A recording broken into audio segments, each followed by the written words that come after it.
हैं आप सभी। मैं आशा करती हूँ आप सभी लोग स्वस्थ और प्रसन्न होंगे।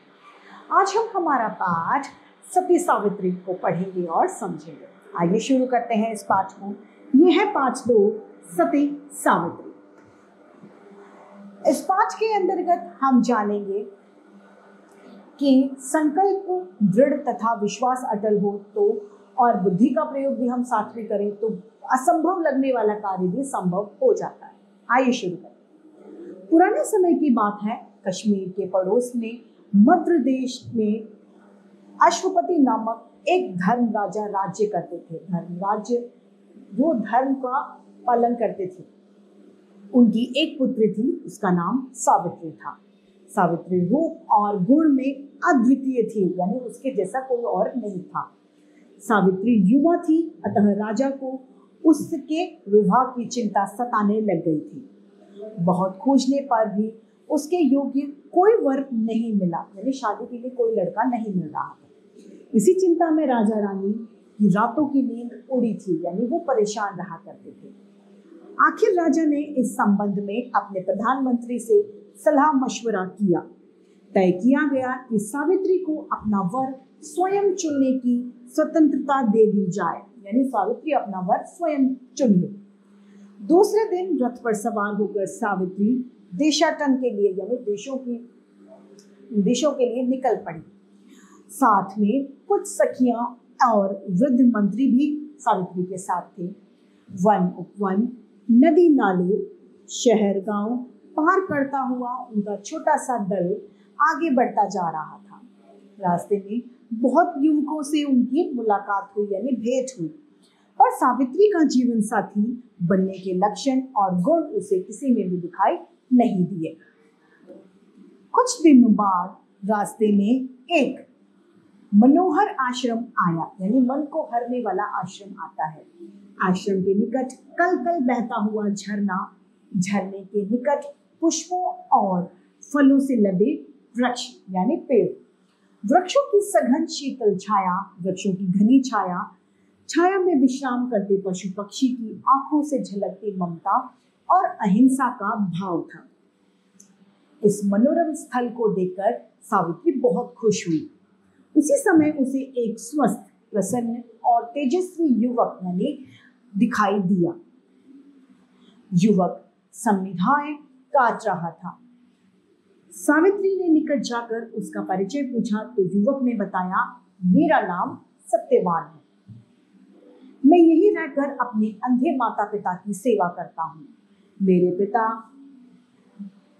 व्योमसेन किसी समय शाल्व देश के राजा थे। इस समय यहाँ तपस्या करते हैं। सावित्री को इस युवक ने मोहित कर दिया, यानी सावित्री को ये लड़का अच्छा लगने लगा। सत्यवान जैसे युवक को पाकर वृद्ध मंत्री और सावित्री की सखियों के भी हर्ष का पार नहीं था, यानी खुशी का उनका भी कोई ठिकाना नहीं था। वे सब व्योमसेन के आश्रम में गए और उन्हें अपने आने का कारण बताया।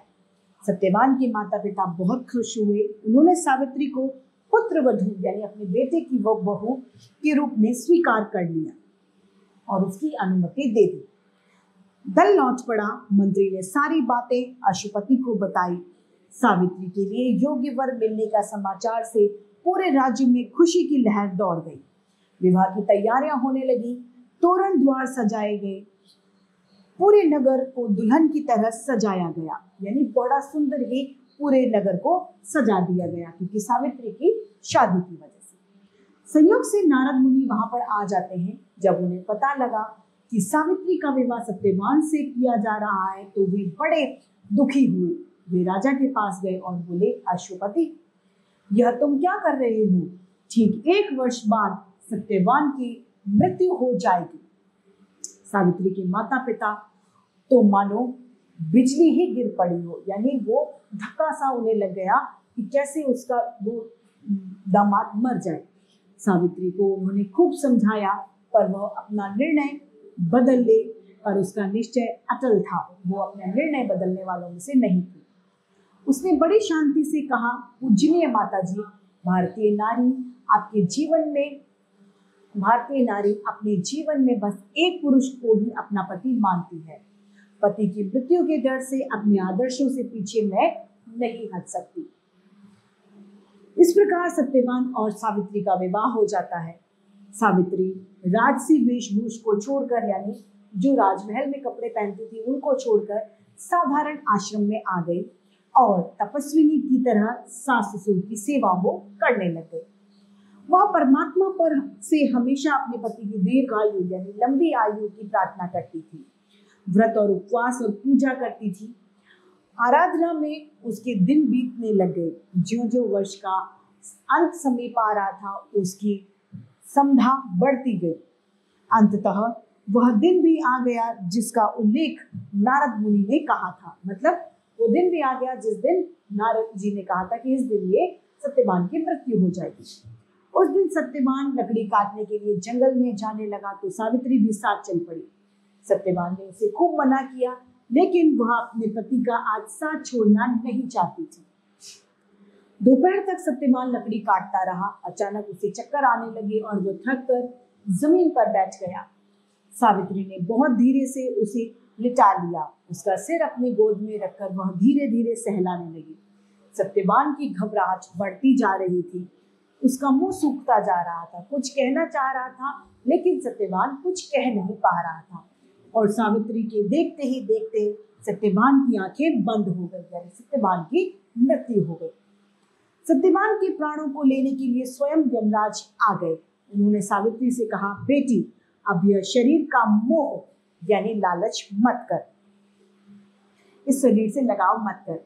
सत्यवान की आयु समाप्त हो चुकी है, मैं इसके प्राण लेकर जा रहा हूँ। इतना कहकर यमराज सत्यवान के प्राण लेकर चल पड़ी।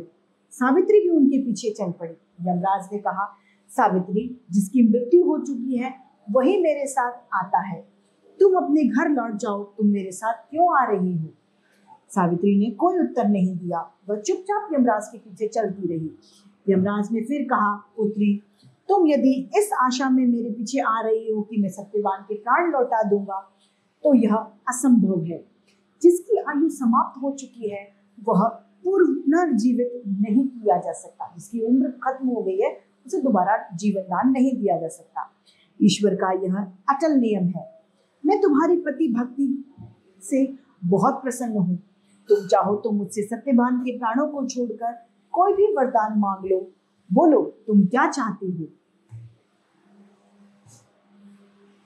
सावित्री ने हाथ जोड़कर कहा, भगवान, यदि आप प्रसन्न हैं तो वरदान दीजिए कि मेरे सास ससुर की आंखें ठीक हो जाएं और उन्हें उनका खोया हुआ राज्य वापस मिल जाए। यमराज ने कहा, ए वस्तु, और आगे बढ़ चले। सावित्री उनका अनुसरण करती रही, यानी फिर से पीछा करती रही। यमराज ने मुड़कर उससे कहा, देख, हठ मत कर, सत्यवान जीवित नहीं हो सकता। एक वरदान और मांग ले मुझसे और लौट जा।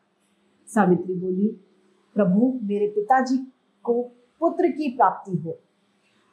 ए वस्तु, कहकर यमराज अपना वाहन आगे बढ़ाया। कुछ देर बाद उन्होंने पीछे मुड़कर देखा, सावित्री बराबर पीछे चल रही है।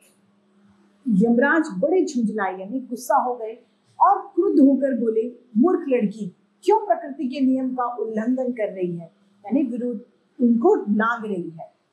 अभी भी लौट जा।